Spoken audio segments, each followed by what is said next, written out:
Boa noite a todos. Nós vamos começar hoje uma nova série de estudos. Podemos dar-lhe um título: Encontros únicos, encontros marcantes com Jesus.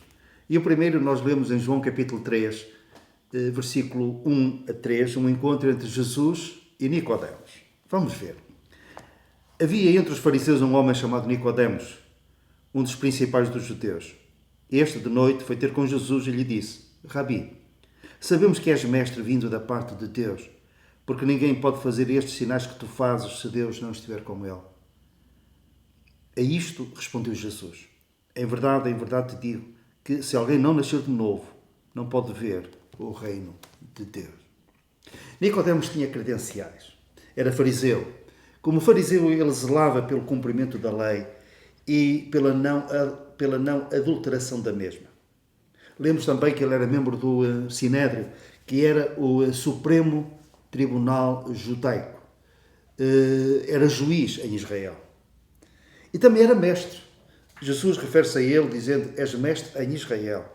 Era uma autoridade em caso de dúvidas, de dificuldades na interpretação da lei. A sua opinião era procurada e aquilo que ele ensinava, aquilo que ele decidia ser a verdade, era aceitada como tal. Se nós lermos as várias passagens em que ele aparece, ficamos com um sentimento de que ele era um homem bom. O seu nome, traduzido para a nossa língua, significa conquistador do povo. Por isso não nos surpreende também que ele era muito respeitado entre a nação, entre o povo judaico, o povo da sua nação. Mas ele tinha um problema. Ele conhecia o seu próprio coração. E eu suspeito que ele pensava o seguinte: as pessoas têm um conceito acerca da minha pessoa que não corresponde, na verdade, àquilo que eu sou. Ele conhecia, ele sabia e sentia as suas dúvidas, as perguntas às quais ele não tinha resposta. Mas houve um acontecimento. Não sei se ele estaria lá, mas se ele não esteve, ele quis saber pormenorizadamente, mediante as testemunhas que lá estiveram e que presenciaram aquela ida de Jesus ao templo.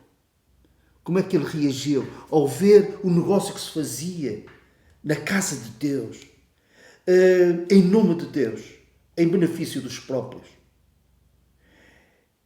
E ele viu, ou ele ouviu dizer, que Jesus virou as mesas dos que faziam o câmbio, dos cambistas. Ele soltou as pombas, ele espalhou as moedas, estragou-lhes o negócio. Se calhar essa atitude ele não compreendeu bem e se calhar aceitou com alguma dificuldade. Mas aquilo que Jesus disse: vós transformaste a casa do meu pai num covil de ladrões e salteadores. E muitos ficaram ofendidos. Provavelmente ele também ficou, mas lá no fundo ele sabia que era verdade. Ele conhecia os meandros, ele sabia e conhecia o comportamento que aquela elite religiosa tinha e como se apropriava da ignorância do povo e explorava também do ponto de vista financeiro. Mas houve uma frase e Jesus disse: lembrai-vos daquilo que está escrito: o zelo da tua casa me consumirá. E quando Nicodemos ouviu isto, ele pensou duas coisas: ou estamos perante alguém paranoico, alguém que não tenha noção da realidade, ou então estamos perante um caso sério. Eu não posso ficar com esta dúvida.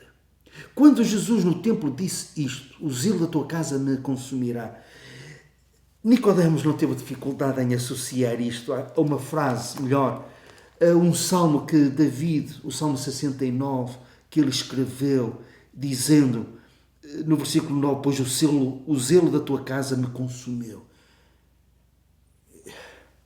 E Nicodemos, como conhecedor da palavra, esta profecia antecipada, ele viu onde Jesus queria chegar com esta afirmação. Ele estava a apropriar-se de uma profecia messiânica. Ou ele era uma fraude, ou então, será que Jesus era o Messias prometido? E depois, quando ele ouvia falar mal dele, quando o injuriavam, ele lembrava-se do resto deste versículo. O zelo da tua casa me consumiu e as injúrias dos que te ultrajaram caem sobre mim. E Nicodemos começa a ficar apreensivo. As dúvidas agigantaram-se e a inquietação no seu coração também. Depois disto ele ficou mais pensativo, o ar mais preocupado, falava menos. E às vezes a família encontrava-o com um olhar distante, absorto. E ele estava absorvido nos seus pensamentos.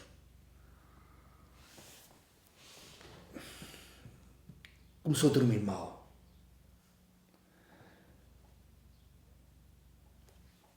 Noite de insónias.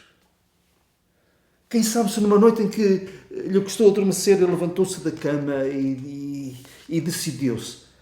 Mesmo não sendo uma hora apropriada, fora da etiqueta, ele foi ter com Jesus à noite.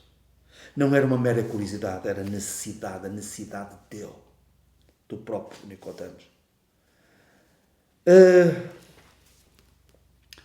Ao longo dos anos ele procurou a verdade. E será que ele agora estava diante da verdade, da própria verdade?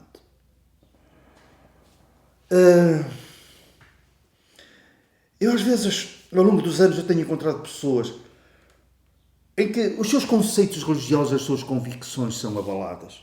O edifício da sua fé, de uma forma dialogante. Mas é como uma casa construída sobre a areia que facilmente é derrubada com a força dos argumentos bíblicos. E José não queria ficar em areias movediças, em águas salobras. Ele queria, por necessidade própria, pessoal, e também a pensar no seu povo, a pensar na sua nação como um homem bom que era e assumindo as responsabilidades que ele tinha. Ele decidiu ir ter com Jesus, mesmo numa noite, numa hora inapropriada. Se calhar pensou, se ele não me receber, pelo menos eu tentei. Mas Jesus está sempre disponível, ele esteve disponível para ele naquela noite. Ainda hoje, Jesus está disponível para aqueles que estão na noite da dúvida, da incerteza. Da incerteza quanto ao futuro, do medo em relação ao tempo presente.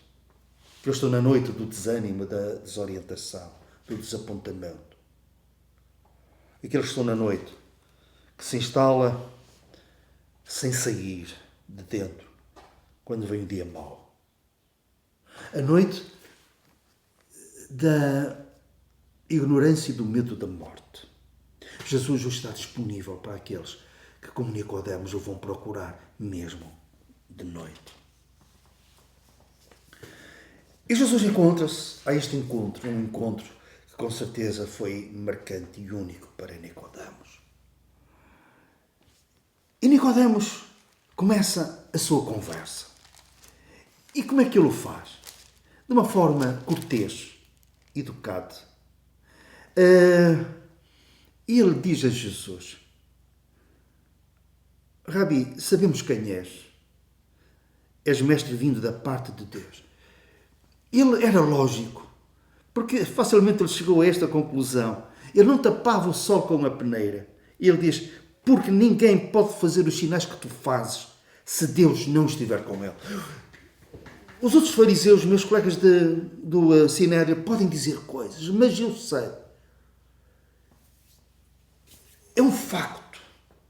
É impossível fazer o que tu fazes naquelas bodas em Canaã, Senhor, eu sei. Sem fraude, sem manipulação, transformaste a água em vinho. Se Deus não for contigo, se Deus não fosse contigo, isto não era possível. Mas é possível porque Deus é contigo. Mas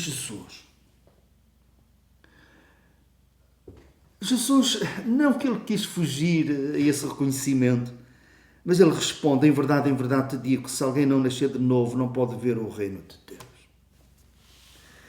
Há um provérbio que diz: primeiro as coisas primeiras. E Jesus fala com Nicodemos e ele sabe qual era a principal necessidade daquele homem. Eu sei o que te traz cá, essa intranquilidade, aquilo que tu não sabes e queres ter respostas. E Jesus fala acerca da necessidade maior de Nicodemos, que é a necessidade maior de cada pessoa, nascer de novo. E se calhar, para você que me está a ouvir, é algo que não sabe explicar, que não conhece, que não passou pela experiência do novo nascimento. E aproveite esta oportunidade para saber o que representa, porque Jesus disse a Nicodemos e também diz assim, é que se alguém não nascer de novo, não pode ver o reino de Deus. Condição sine qua non para se entrar no reino de Deus é nascer de novo. O cerne da questão no nosso relacionamento com Deus é nascer de novo. Se não nascer de novo, não pode ver, não pode entrar no reino de Deus. E a certa altura, Jesus, no versículo 7, diz: importa-vos nascer de novo. É estritamente necessário. É inegociável para entrar no reino de Deus, nascer de novo. E a conversa prolonga-se. E agora Nicodemos já não é professor, ele é aluno. Ele não fala, ele ouve. E vai ouvindo coisas, algumas ele compreende, outras ele enxerga de longe, outras ele confessa que não sabe, mas algumas são marcantes. A certa altura Jesus, se calhar já horas adiantadas da noite, ele diz-lhe uma coisa. Do modo que Moisés levantou a serpente no deserto, e isto ele conhecia. Esta passagem ele conhecia. Ele conhecia a passagem que todos aqueles que tinham sido mordidos por serpentes, todos que estavam no acampamento dos israelitas rumo à terra de Canaã, devido a uma praga enviada por Deus, serpentes mordiam as pessoas e elas iam morrendo, mas quem olhasse para a serpente que Moisés tinha levantado lá no cimo da haste, os que olhavam para a serpente eram curados. Assim, importa que eu, filho do homem, disse Jesus, seja levantado. E ele pensou, e quem olhar para ele, que vai ser levantado, ficará curado. Importa nascer de novo, e Jesus diz, importa que eu seja levantado, o Filho do Homem seja levantado, para que todo o que nele crê, não pareça, mas tenha a vida eterna. Todo aquele que nele crê, seja curado. E Nicodemos conhece a palavra. E Jesus fala de um caso, ele pode relacionar com outro. Alguns ele não compreende, mas outros ele consegue tecer ali uma compreensão. E começa a entender, a mente e a alma e o coração começam-se a abrir para esta palavra. Filho do homem, dizia-lhe muito. Ele lembrou-se da profecia de Daniel. No capítulo 7, versículo 13, ele tem uma visão, eu estava olhando nas minhas visões da noite, e eis que vinha com as nuvens do céu, um como o Filho do Homem.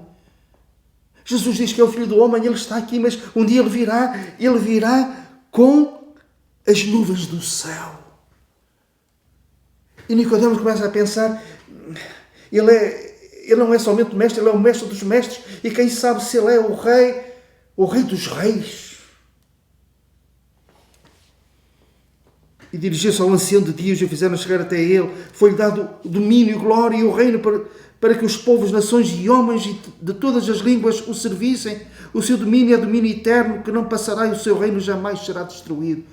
O Filho do Homem, Jesus fala com Nicodemos e diz, eu, o Filho do Homem, serei levantado.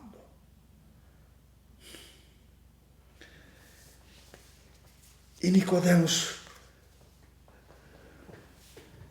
está impactado.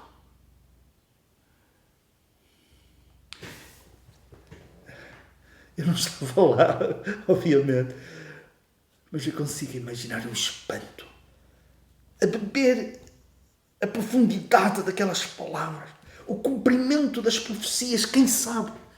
Interrogava-se Nicodemos. Era uma experiência única que ele jamais tinha imaginado em todo o curso da sua vida. Ele tinha estado na presença de grandes mestres em Israel.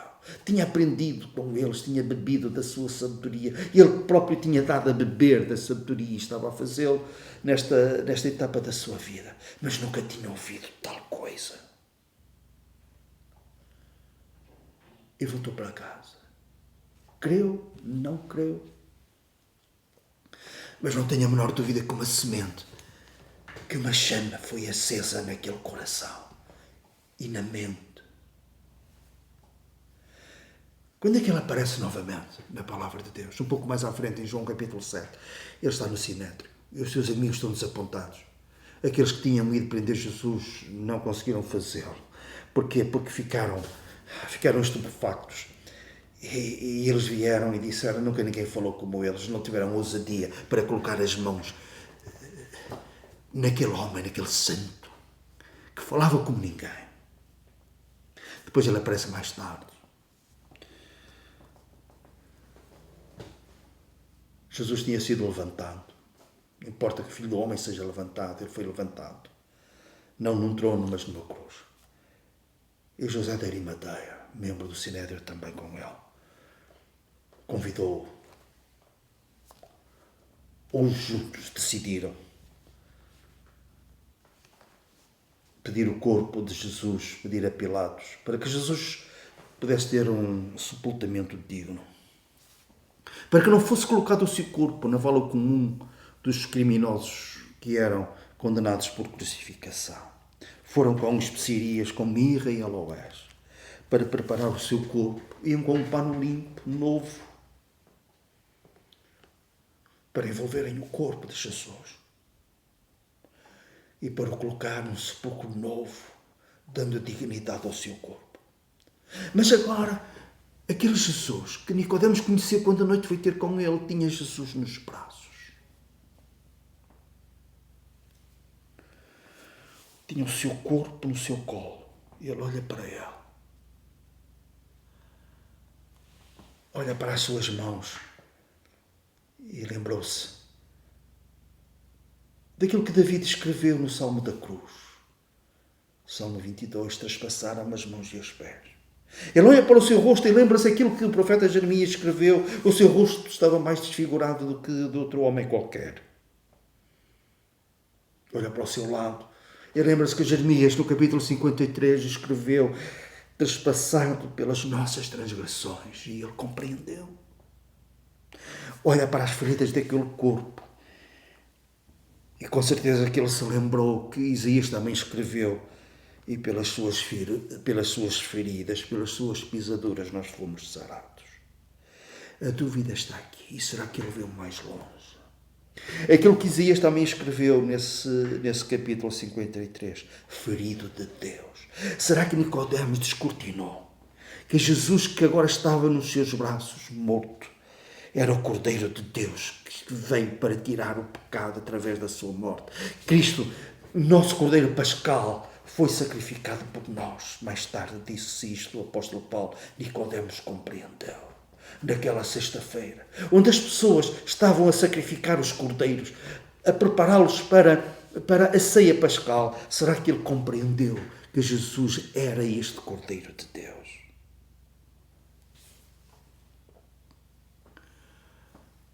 Acerca de José de Arimateia, lemos que ele era discípulo em oculto. Acerca de Nicodemos, não lemos. Que apesar de tudo isto, destes encontros com Jesus, de noite, e depois, no Monte do Calvário, quando tirou o corpo dele e o segurou nos braços, será que ele creu que Jesus, além de ser o Filho do Homem, à semelhança do centurião, que quando Jesus, com um grande brado, disse: Pai, nas tuas mãos entrego o meu espírito, ele creu que Jesus era o Filho de Deus e disse: este homem é o Filho de Deus. Será que ele creu nisto? Eu acredito que sim. Eu acredito no fim da conversa que Jesus teve com ele e que lhe disse: serei levantado para que todo aquele que crê em mim tenha vida eterna. E se Nicodemos não creu antes? Depois de ter colocado, juntamente com José de Arimateia, o corpo de Jesus no sepulcro, que estava a uma distância de cerca de 30 metros do lugar da crucificação, ele foi para a sua casa. Triste por um lado, mas com a alegria que vem de se nascer de novo, de se crer que Jesus na cruz de Calvário levou sobre si os nossos pecados, que foi traspassado por causa das nossas transgressões. E além de ser ferido pelos homens, ele foi ferido pelo próprio Pai, para que pelas suas feridas nós sejamos sarados. A nossa alma purificada com o sangue da cruz, o sangue do Senhor Jesus. E nós louvamos o Senhor por isso.